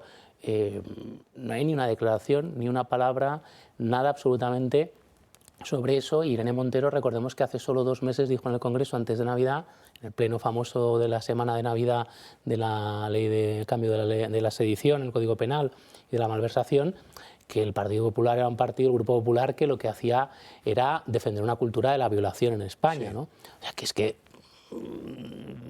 yo no he visto hasta ahora, que no digo que no haya ocurrido, pero yo no he visto, y menos recientemente, y en relación a la Gürtel, que tuvo su historia y gorda, y efectivamente lo pagó el Partido Popular, yo creo que, bueno, quien dice que a destiempo, pero en todo caso lo pagó, y eso en la democracia es una cosa positiva, pero no había, ¿no?, estos temas tan sórdidos en relación a la cuestión femenina que decía Miguel Ángel, y yo creo que eso, para quienes defienden de una forma tan, vamos a decirlo así, tan exagerada, a juicio de, por lo menos al mío, esa especie de feminismo de tercera ola, que es una especie de inquisición intransigente con respecto a esas propias ideas, con lo cual lleva a los errores como el de la ley del solo sí sí o incluso la ley trans, pues ese silencio se convierte, Xavi, como dice Miguel Ángel, en algo no llamativo, sino que espero que también tenga algún tipo de penalización en las urnas. Incluso un poco más, perdón. No, que yo iba a decir que además, por añadir algo más, que esos 15 diputados, o los que sean, porque seguramente habrá más, y habrá algún senador, ya se empieza a hablar, de esos 15 diputados que asistían a la cena, para llegar al Congreso de Diputados hay que ser listo y sabes de estas cosas. Y veían pasar, hoy escuchaba a un exdiputado del Partido Socialista hablar en la radio, y decía, hoy lo que venía a decir es que la quinta versión de Torrente, cuando pasa por delante de ti, tú sabes qué está pasando. Y esa es la quinta versión de Torrente. Todo eso, cocaína, prostitución, dinero en efectivo, de un sitio para otro, eso era Torrente. Entonces esas 15 personas sabían dónde iban, por cierto, en plena pandemia, cuando solo podían cenar 8. Sí. Esas personas sabían dónde iban. Entonces no pueden decir que no lo sabían. Quiero volver a tu argumento, Ricardo, cuando dices que silencio ominoso por parte de Podemos. Sí. No solo silencio, sino algunas cosas vergonzosas. Lo que ha dicho hoy Yolanda Díaz es escandaloso. Aplaudo al presidente a rabiar porque ni una broma con la corrupción. Qué bien lo ha hecho mi Pedro. Vean. He escuchado al presidente del Gobierno y ha tenido una contundencia de la que me siento muy próxima. Y, por tanto, ninguna broma con la corrupción. Y el mensaje que ha dado el secretario general del Partido Socialista es, efectivamente, tolerancia cero con la corrupción. Ha sido el PSOE y Pedro Sánchez con un señor pasando por encima de su principio, de su presunción de inocencia, por cierto. No olvidemos que fue la clave de la moción de censura. Claro. Y hoy repasaba las frases de Pedro Sánchez en el debate de la moción de censura, que intervino después de Ábalos, que fue el que la defendió inicialmente, y él interviene después de Rajoy. Yo no recordaba ese detalle, pero viendo sus declaraciones, sus frases, y también en un par de días antes cuando la presenta, accede absolutamente, obviamente, ¿no? Fue el relato que le construyó Iván Redondo, el centro de esa moción de censura para conseguir el apoyo incluso del PNV, que es el que acabo de decantar, es justamente la lucha contra la corrupción, aunque en verdad lo que había detrás era sobre todo el tema de Cataluña, que es lo que ayudó a que el PNV cambiase de opinión en unos meses, ¿no?, en relación al PP y a Rajoy. Pero bueno, las frases son súper contundentes y 5 años de nuevo, casi 5 años después, es como una especie de esas cosas de la vida que son cíclicas, ¿no? Es como un círculo que te devuelve lo que le das y te lo devuelve como un boomerang o una red que exactamente en el peor de tus momentos. Es, ¿no? La ruleta de la fortuna. La ruleta de la fortuna, ¿no? Bueno, vamos a escuchar alguna declaración del día de hoy. Por ejemplo, Elías Bendodo, el coordinador general del PP, a este le recuerda, a mí también me pasa, me recuerda el temita del Tito Berni, me recuerda más a lo de los seres andaluces. Y estos días estamos hablando de cómo miembros del partido que gobierna han participado en fiestas, en comilonas, han ido a prostíbulos en torno a la fecha del 8M. Yo le pedí al Partido Socialista que no enrede, que el escándalo es mayúsculo, que no vincule una cosa con la otra por intentar tapar. Esto tiene tal dimensión que no van a poder tapar nada. Entiéndame. Por tanto, la única salida que tiene aquí Sánchez es pedir perdón y dar explicaciones, todas las explicaciones. Todo lo demás es intentar tapar algo que es imposible, ¿eh? Porque esto es un escándalo mayúsculo.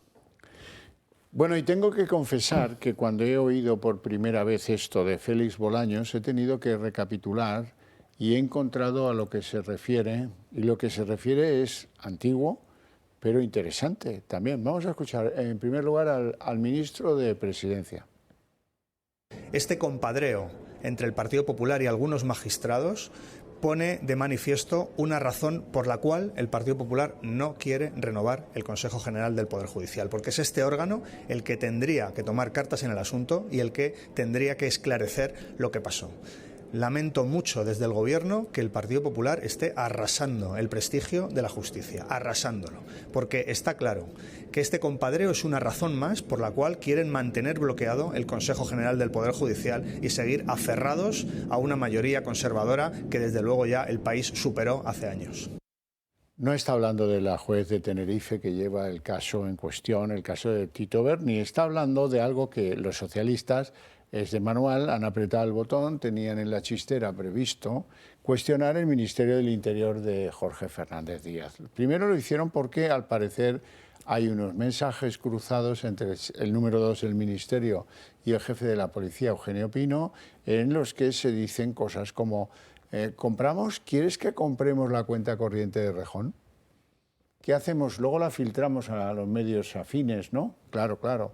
Y además esto de Xavier Trías, vamos a hundirlo con la cuenta en Suiza, que luego resultó que no tenía tal cuenta en Suiza, que no tenía que ver con ninguna implicación de su Convergencia, que no es un partido de lo más lucido en términos morales. Pero bueno, además, como esto que hicieron el primer día que salió Tito Berni fue activar este botón y no les funcionó, pues han añadido a través de la cadena SER un botón adicional, que son unos mensajes entre el número 2 de Interior y el presidente de la Audiencia Nacional, en las que sí se reclaman, mírame a ver si me puedes pasar copia de estos documentos, de estos papeles. Ese es el compadreo al que se refiere Bolaños. Luego os voy a preguntar qué es más grave, si lo uno o lo otro, pero en cualquier caso, antes que eso, vamos a ver de qué se trata. La cúpula de Interior de Mariano Rajoy vuelve a estar en el punto de mira. Que hay una maniobra deliberada para tapar lo que ha sido la corrupción, utilizando los poderes del Estado del Partido Popular. Y mientras el caso mediador está echando humo, el Ejecutivo ha visto un escollo para atacar al Partido Popular no solo por la corrupción, sino también por el uso ilícito de las instituciones públicas. El número 2 de Fernández Díaz, ministro de Interior, Francisco Martínez, y el máximo responsable policial, Eugenio Pino, idearon desde 2012 una estrategia para producir y filtrar informaciones con dos objetivos: atacar a Podemos y perseguir al separatismo catalán. Es necesario, según nuestras fuentes, que se ha de darse a la prensa venezolana, que sea El Mundo o El País, por una plataforma mediática y televisiva. Lo exigen para seguir colaborando. Por eso no habría ningún problema, descuida. La cuestión es que tengo que despachar el asunto con calma con el ministro. Jefe, ya me están ofreciendo la cuenta de Rejón, pero con la condición hablada esta mañana, de que salga en uno de los periódicos. Eso no será problema. Numerosos medios hicieron eco de la información que no solo pusieron en entredicho a personalidades del partido, sino también a la manera en la que había sido financiado, llegándose a decir que había recibido de manera ilegal 7 millones de euros por parte de la Venezuela de Chávez a través de una fundación. Las informaciones mencionadas fueron desmentidas y los mensajes que se han añadido al sumario dejan ahora constancia del despacho de maniobras del Ejecutivo con una de las máximas autoridades policiales. Pero también hubo una persecución contra otro tipo de adversarios, como Xavier Trías, exalcalde de Barcelona y una de las figuras entonces más importantes de Convergencia. En 2014, Interior filtró la posesión por parte de Trías de una supuesta cuenta millonaria en Suiza. La información no fue cierta, ya que se debía a las posesiones de uno de sus hermanos, beneficiario de una herencia familiar. Pero aún hay más. La Audiencia Nacional ha quitado el veto a otros mensajes entre el número 2 de Interior, Francisco Martínez, y el presidente de la institución, José Ramón Navarro. Durante casi un año, la mano derecha de Interior intercambió mensajes con el presidente de la Audiencia para conocer información sobre el transcurso de la investigación de la trama Kitchen, en la cual estaba implicado y fue citado a declarar. Bueno, ¿qué os parece peor? Pues a mí, sinceramente, esta cuestión me parece bastante grave, ¿no? Y además refleja, Xavi, aquello que decía, bueno, creo un título de una película, ¿no? Los años que vivimos peligrosamente, ¿no?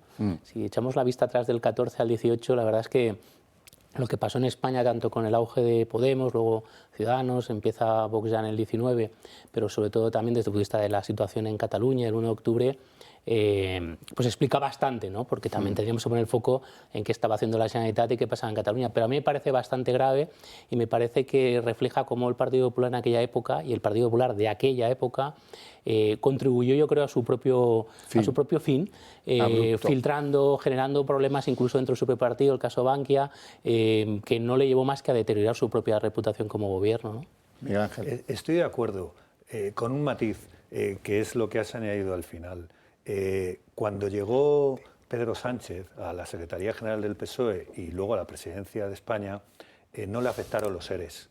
No le afectaron los ERES porque él había creado un nuevo PSOE dentro del PSOE. Él no era los que habían hecho aquello. Eso mismo va a pasar con el Partido Popular. La ciudadanía normalmente da por amortizado cuando ya ha existido unas elecciones y cuando ya se han pagado, ¿no? Independientemente del valor de los hechos a nivel criminal, que a mí me parece tremendo y gravísimo lo que se ha hecho, lo que se hizo desde el Ministerio del Interior. Pero a nivel político es infinitamente más grave lo de hoy que lo que ha pasado hace 10 años. Es evidente. Y sobre todo está por ver en qué queda. Bueno, yo creo que estamos en la punta del iceberg. Luego, perdona, Xavi, las amistades peligrosas. Sí, no podemos irnos sin enseñarles cómo va el recuento FETEN de las rebajas de condena y de las excarcelaciones. 721 rebajas de condena, 74 excarcelaciones. Más 1.500. Sí, lo dejamos aquí, no tenemos tiempo para más. A ustedes les espero a la vuelta de la esquina de la publicidad, entiéndaseme bien, en El Día en 30 minutos.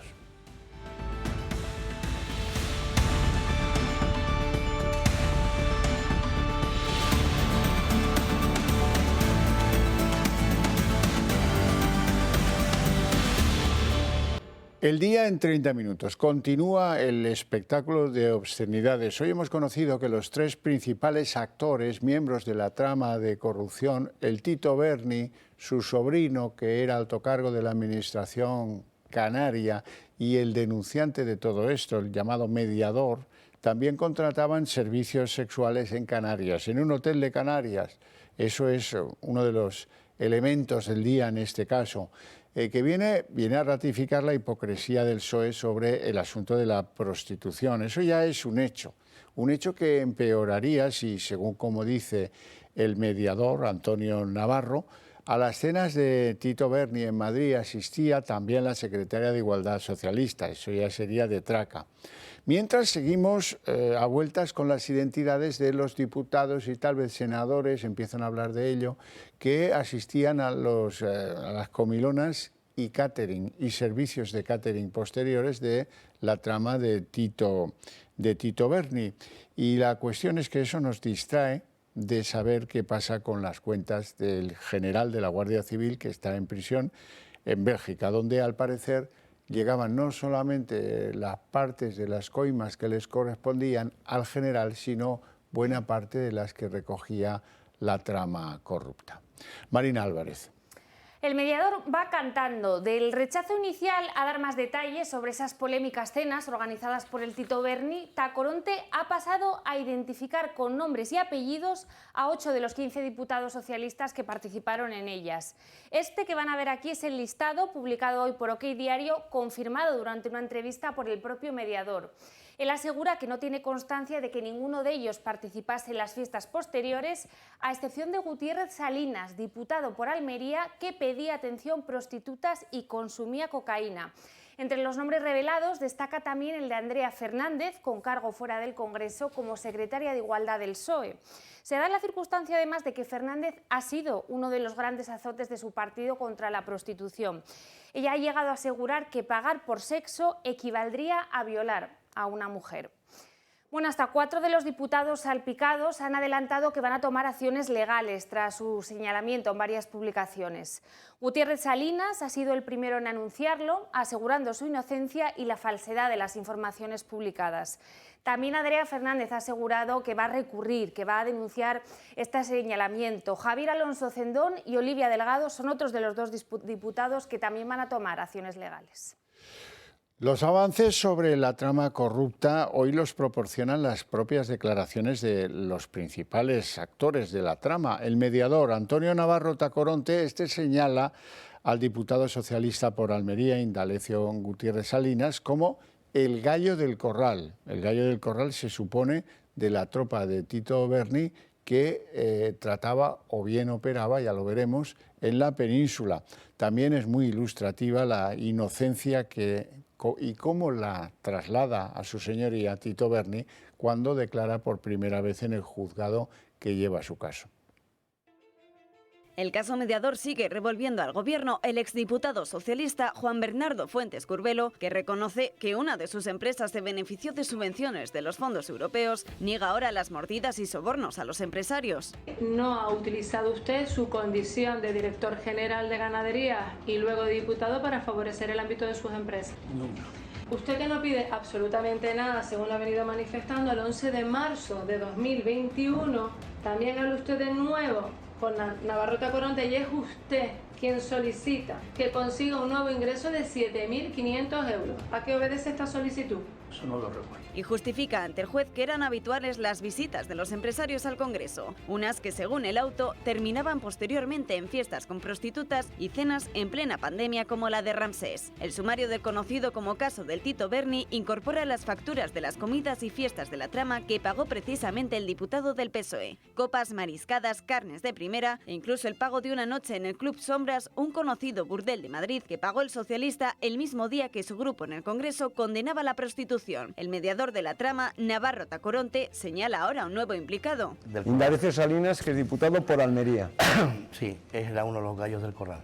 Era como que quería llevar la voz cantante. Indalecio Gutiérrez Salinas, diputado también del PSOE, era uno de los que se encargaba de poner en contacto a las empresas con el cabecilla de la trama. Incluso, insiste, participó de las orgías con mujeres pagadas por las compañías que estaban ligados al Tito Berni. Ahora la Guardia Civil ha ampliado la investigación a otros cargos del Partido Socialista, como el exdirector general del Servicio Canario de Salud, Conrado Domínguez, quien además dimitió el pasado noviembre tras verse implicado en el caso de las mascarillas. Pero los investigadores de la trama también han incorporado a la pieza el hallazgo de más de 60.000 euros en efectivo en el domicilio del general encarcelado Espinosa Navas, 5.000 de ellos escondidos en una caja de zapatos.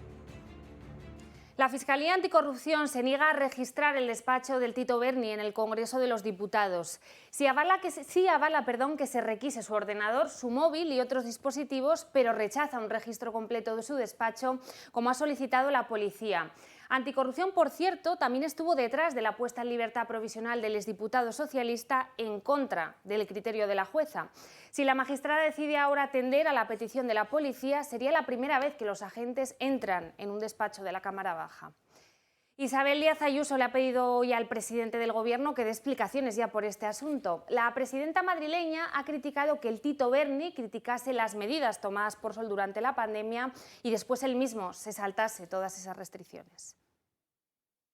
Creo que es un gran momento, teniendo en cuenta que el presidente del Gobierno desprecia a la prensa y que solo responde cuando le conviene y donde le interesa, que nos explique cuántos diputados socialistas por Madrid hay implicados en estas fiestas del Tito Berni, que vemos como bien criticaba la gestión sanitaria de la Comunidad de Madrid y luego ni mascarillas. Le veo que en esas fiestas ni mascarillas. El coordinador general del Partido Popular, Elías Bendodo, le exige a Pedro Sánchez transparencia, explicaciones y que pida perdón a los ciudadanos. Dice Bendodo que le recuerda enormemente el caso de Tito Berni con lo sucedido con los seres de Andalucía. Son, dice, las mismas historias: droga, prostitución y corrupción. Y estos días estamos hablando de cómo miembros del partido que gobierna han participado en fiestas, en comilonas, han ido a prostíbulos en torno a la fecha del 8M. Yo le pedí al Partido Socialista que no enrede, que el escándalo es mayúsculo, que no vincule una cosa con la otra por intentar tapar. Esto tiene tal dimensión que no van a poder tapar nada. Entiéndame. La trama con la que Bendodo acusa al Partido Socialista de intentar tapar el caso mediador es la Kitchen, de la que también se van sabiendo nuevos detalles cada día. La cadena SER publica hoy los mensajes entre el presidente de la Audiencia Nacional y el número 2 de Interior, en los que ambos compadreaban en plena investigación del espionaje a Bárcenas. La cúpula de Interior de Mariano Rajoy vuelve a estar en el punto de mira. Que hay una maniobra deliberada para tapar lo que ha sido la corrupción, utilizando los poderes del Estado del Partido Popular. Y mientras el caso mediador está echando humo, el Ejecutivo ha visto un escollo para atacar al Partido Popular no solo por la corrupción, sino también por el uso ilícito de las instituciones públicas. El número 2 de Fernández Díaz, ministro de Interior, Francisco Martínez, y el máximo responsable policial, Eugenio Pino, idearon desde 2012 una estrategia para producir y filtrar informaciones con dos objetivos: atacar a Podemos y perseguir al separatismo catalán. Es necesario, según nuestras fuentes, que se ha de darse a la prensa venezolana, que sea El Mundo o El País, por una plataforma mediática y televisiva. Lo exigen para seguir colaborando. Por eso no habría ningún problema, descuida. La cuestión es que tengo que despachar el asunto con calma con el ministro. Jefe, ya me están ofreciendo la cuenta de Rejón, pero con la condición hablada esta mañana, de que salga en uno de los periódicos. Eso no será problema. Numerosos medios hicieron eco de la información que no solo pusieron en entredicho a personalidades del partido, sino también a la manera en la que había sido financiado, llegándose a decir que había recibido de manera ilegal 7 millones de euros por parte de la Venezuela de Chávez a través de una fundación. Las informaciones mencionadas fueron desmentidas y los mensajes que se han añadido al sumario dejan ahora constancia del despacho de maniobras del Ejecutivo con una de las máximas autoridades policiales. Pero también hubo una persecución contra otro tipo de adversarios, como Xavier Trias, exalcalde de Barcelona y una de las figuras entonces más importantes de Convergencia. En 2014, Interior filtró la posesión por parte de Trias de una supuesta cuenta millonaria en Suiza. La información no fue cierta, ya que se debía a las posesiones de uno de sus hermanos, beneficiario de una herencia familiar. Pero aún hay más. La Audiencia Nacional ha quitado el veto a otros mensajes entre el número 2 de Interior, Francisco Martínez, y el presidente de la institución, José Ramón Navarro. Durante casi un año, la mano derecha de Interior intercambió mensajes con el presidente de la Audiencia para conocer información sobre el transcurso de la investigación de la trama Kitchen, en la cual estaba implicado y fue citado a declarar. Que el caso mediador fije su epicentro en nuevas andanzas con prostitutas en la península o en Canarias, como las que hoy revela el diario El Mundo, o en los nombres de los participantes en las cenas con catering posterior que pagaba el Tito Berni con dinero corrupto, es algo que al PSOE, en el fondo, le viene bien. Enfrentar a los diputados participantes en las cenas con algunos medios de comunicación, como ocurre con la secretaria de Igualdad socialista, que es señalada por el mediador, por Antonio Navarro Tacoronte, pues eso entretiene al personal y nos aleja del verdadero epicentro de este asunto. Se trata de un tiempo que perdemos en lo que debería ocuparnos, que es la búsqueda de la línea del dinero. Y eso es algo en lo que ya hay muchos indicios sobre la mesa. Hay contratos con administraciones socialistas en Aragón, en Valencia, por supuesto, en Canarias. Además, hay contratos con los ministerios, cuidado con esto, Interior, Defensa o Sanidad, donde también mojaron los representados por el tío Berni, por no hablar de los 4 contratos que la red obtuvo de la Fundación Internacional Iberoamericana, de naturaleza 100% pública y presidida nada más y nada menos que por Nadia Calviño, por no hablar de esa cuenta en Bélgica del general retirado de la Guardia Civil, donde se ingresaba buena parte del dinero de la trama. Esos son los focos del incendio que hacen daño al gobierno y al PSOE. Lo otro es contener el incendio dejando que los bomberos, los diputados del PSOE implicados, se abrasen en él. Y el Gobierno sigue sin asumir su parte de culpa en la marcha de Ferrovial y achaca su decisión a cuestiones puramente fiscales. Moncloa cree que Del Pino tiene intereses personales y asegura que la aprobación del impuesto a las grandes fortunas ha sido clave en la deslocalización de la empresa. Hoy Nadia Calviño ha negado que los insultos del Gobierno a empresarios o la subida del impuesto de sociedades esté detrás de esta decisión. La ministra de Economía ha asegurado que, muy al contrario, los empresarios le mensajean manifestándole su sintonía con este gobierno. Yo creo que a las empresas les ha ido muy bien con este gobierno. Si he tenido algún mensaje esta semana era de preocupación, de esperamos que no haya un cambio de gobierno, porque realmente estamos invirtiendo en España con una gran confianza en el gobierno español. Eso es lo que me transmiten. Tiene que decir con qué empresarios habla usted, porque no es lo que nos transmiten. Pues luego se lo comento off the record, para no decir nombres aquí. El supermercado al que va y los empresarios con los que habla. Pues sí, Podemos presentará en los próximos días una proposición de ley en el Congreso para que las empresas que se deslocalicen de España o que se marchen por otras razones, pues tengan que devolver las ayudas públicas recibidas con intereses. Así lo ha anunciado hoy Ione Belarra, la secretaria general de Los Morados y ministra de Derechos Sociales.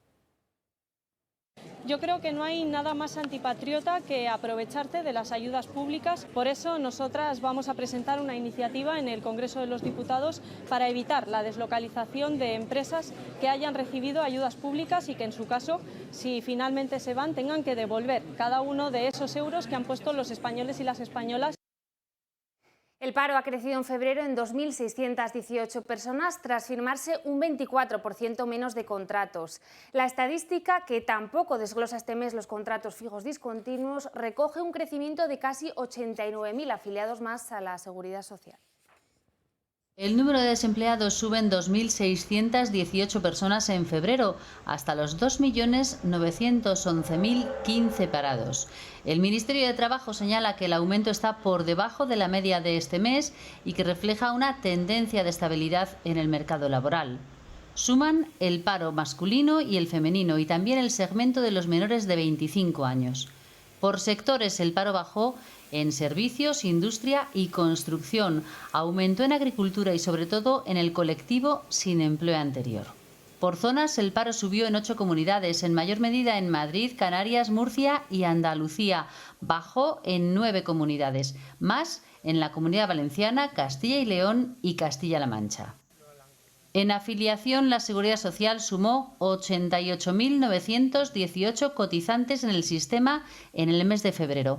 El número de afiliados llega a 20.170.142, la mayor cifra para este mes. Los mayores aumentos se dieron en educación, hostelería y construcción. Cayó el empleo en comercio, actividades sanitarias y sistema agrario. Desde el Ministerio de Inclusión destacan que en febrero el porcentaje de los contratos temporales marcó un mínimo del 14% de los afiliados.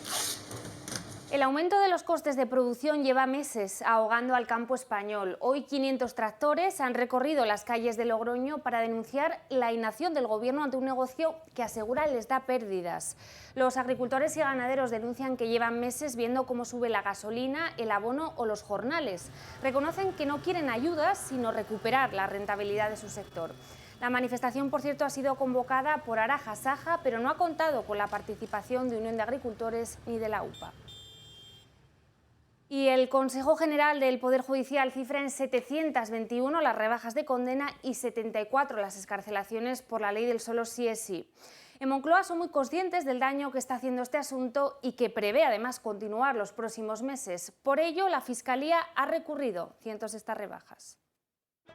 El goteo de reducciones de condena y excarcelaciones no ha parado desde que el sí es sí entró en vigor el pasado 7 de octubre. Y aunque Montero aseguró que esto no sucedería, el Consejo General del Poder Judicial ha contabilizado ya 721 rebajas de condena y 74 excarcelaciones. Uno de los últimos casos ha tenido lugar en Palma de Mallorca. Otro delincuente sexual ha quedado en libertad antes de lo previsto. Se trata de un hombre que abusó sexualmente de una niña y que ha visto reducida su condena de 10 a 9 años, tiempo que ya había cumplido entre rejas, por lo que ha podido salir de prisión. Lo cierto es que mientras que la mayoría de los tribunales, incluido el Supremo, están apostando por reducir el castigo siempre que la ley lo permita, el fiscal general Álvaro García Ortiz ordenó oponerse a la rebaja cuando la pena impuesta en la sentencia también fuera susceptible de imponerse con la nueva ley, algo que está llevando a la Fiscalía a impugnar la mayoría de las resoluciones dictadas hasta ahora, unas resoluciones que no cesan y que cada vez ponen en peligro a más mujeres. Sin embargo, parece que PSOE y Unidas Podemos no son capaces de llegar a ningún acuerdo para reformar la ley, algo que Yolanda Díaz de momento no ve imposible. Creo que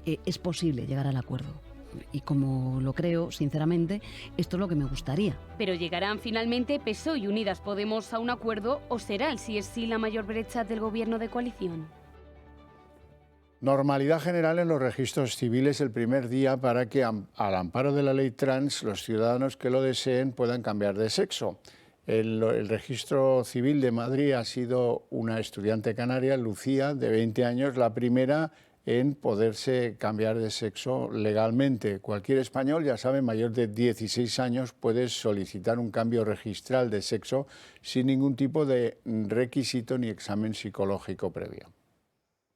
Y Ayuso además cede ante las presiones de Vox y va a derogar la ley trans aprobada en la Asamblea de Madrid cuando gobernaba Cristina Cifuentes. Al igual que la estatal, la norma madrileña recoge la polémica autodeterminación de género. Ayuso se abre ahora a modificarla, pero no lo hará, dice, hasta la próxima legislatura. Como sabe, hoy vamos a votar la derogación de la ley trans de la Comunidad de Madrid y esperamos contar con su apoyo para acabar de una vez con todas con una ley que desde hace demasiados años hace daño a las familias, a los menores. Nosotros vamos bien a abrir este debate y tomar en consideración su propuesta, aunque, señoría, llega tarde y, por tanto, tendrá que ser el Partido Popular en la siguiente legislatura quien elimine esta ley y la modifique por una más sensata. El jefe de estación acusado del choque de trenes en Larissa, Grecia, reconoce que cometió un error y lo achaca a fatiga por alta carga de trabajo. El accidente, en el que fallecieron 47 personas, ha derivado en manifestaciones y en una huelga de los empleados del sector. El choque entre el tren de pasajeros y el tren de carga en Grecia ya ha dejado más de 57 muertos y muchos heridos. Según los mandatarios griegos, aún hay personas desaparecidas. Las autoridades siguen con las tareas de búsqueda y rescate. Los primeros vagones quedaron completamente destruidos y, según el portavoz de la Brigada de Bomberos, tras el impacto hubo vagones que alcanzaron los 1300 grados y para poder identificar a los fallecidos ha sido necesario estudios genéticos. Varios familiares se acercaron al hospital para hacerse una prueba de ADN. Debido al trágico accidente, se produjo la dimisión del ministro de Transportes y la detención del jefe de la estación local de trenes, donde se ha producido el choque, y ha sido acusado de homicidio imprudente por negligencia. Afirma que no actuó mal y atribuye el accidente a un fallo técnico. Muchos de los pasajeros eran estudiantes que regresaban de Tesalónica después de un fin de semana celebrando la Cuaresma ortodoxa griega. Los ciudadanos griegos han tomado las calles para protestar por la colisión. Se han producido enfrentamientos con la policía en varias ciudades, tanto cerca del lugar de los hechos como enfrente de la sede de las empresas responsables del mantenimiento de los ferrocarriles. Desde hace años había quejas por el estado de la red ferroviaria y algunos se temían que esto podía pasar. Los miembros del sindicato ferroviario creen que los sistemas de seguridad no estaban funcionando correctamente. Los trabajadores han declarado una huelga, alegando que viven una situación laboral precaria y las condiciones tanto de las vías como de los trenes eran pésimas. Admiten que es una negligencia oficial de los ferrocarriles y defienden a su compañero detenido. La cumbre del G20 se celebra en India y tal vez porque la India sea uno de los pocos países del mundo que sigue teniendo buena relación con Rusia y a la vez buena relación con Estados Unidos, se ha visto en esa cumbre del G20 la primera reunión entre los dos representantes diplomáticos de Rusia y de Estados Unidos, Lavrov y Blinken. Ha durado apenas 10 minutos, pero es rupturista porque es la primera vez que se ven desde que hace ya más de un año Rusia invadiera Ucrania. Dice Lavrov que no se puede hablar de invasión de Ucrania, que lo que hay ahí es una operación militar especial. Y Blinken ha insistido en que ha pedido a los rusos que se vuelvan a incorporar al Tratado de No Proliferación Nuclear START. Irán investiga posibles envenenamientos en escuelas femeninas a cientos de niñas. Las menores aseguraban sentir náuseas, jaquecas y palpitaciones y algunas de ellas incluso tuvieron que ser hospitalizadas. Se teme que se trate de ataques contra la educación de las mujeres. Cientos de niñas en Irán han sido hospitalizadas después de ser supuestamente envenenadas en más de 15 colegios distintos. Las jóvenes están sufriendo mareos, irritación en los ojos y dolores de cabeza. Los centros educativos femeninos del país persa están teniendo una oleada de envenenamientos desde el mes de noviembre, con un gas tóxico que aparentemente, como están declarando, tiene un olor entre una mezcla de naranja podrida y productos de limpieza. Los padres están indignados ante esta situación. Están protestando ante la pasividad del gobierno, con gritos de muerte al gobierno asesino de niños. hijos. En la ciudad de Qom, frente al despacho del gobernador, se podía escuchar cómo los padres exigían la obligación de garantizar la seguridad de sus hijas. La decisión de varios progenitores ha sido no llevar a las niñas a la escuela, que como varios afirmaron es la intención de los que están provocando estos actos. Varios policías de paisano se han infiltrado en las diferentes protestas de los padres y han actuado con dureza. Por su parte, las fuerzas de seguridad siguen investigando los hechos, dudando si se trata o no de un accidente. El fiscal general ha anunciado el inicio de una investigación criminal. Estos envenenamientos en escuelas de niñas se producen en un momento de gran tensión en Irán, que se ha visto sacudido los últimos meses debido a las protestas por la muerte de la joven Mahsa Amini, tras ser detenida por no llevar bien puesto el velo. Muchas iraníes, en señal de protesta, se quitaron los velos e incluso los quemaron. Las declaraciones de distintos miembros del gobierno y exdirigentes son contradictorias. Parece ser que no hay una línea común. Unos defienden que se trata de un accidente y no tiene nada que ver con silenciar a las mujeres para que no vuelvan a producirse manifestaciones, y algunos incluso especulan que se trata de un intento de copiar la línea dura de los talibanes afganos, así como al grupo islámico Boko Haram en Nigeria. Las autoridades afirman estar trabajando para esclarecer los hechos. Se espera que lo hagan pronto y se acabe con estos actos. Y así ha quedado Mallorca tras el paso de la borrasca Juliet. La nieve ha cubierto la isla con acumulaciones de hasta 1,5 metros en algunos lugares. Tras 4 días de temporal, la UME sigue limpiando las carreteras y los árboles caídos a la espera de poder volver pronto a la normalidad. Bien, y hasta aquí el día en 30 minutos. Les deseamos a todos una feliz noche, sobre todo si deciden compartirla con nosotros. Y les dejamos como cada noche con En Dos Continentes, El Gato al Agua, y volvemos mañana con toda la información. Que descansen.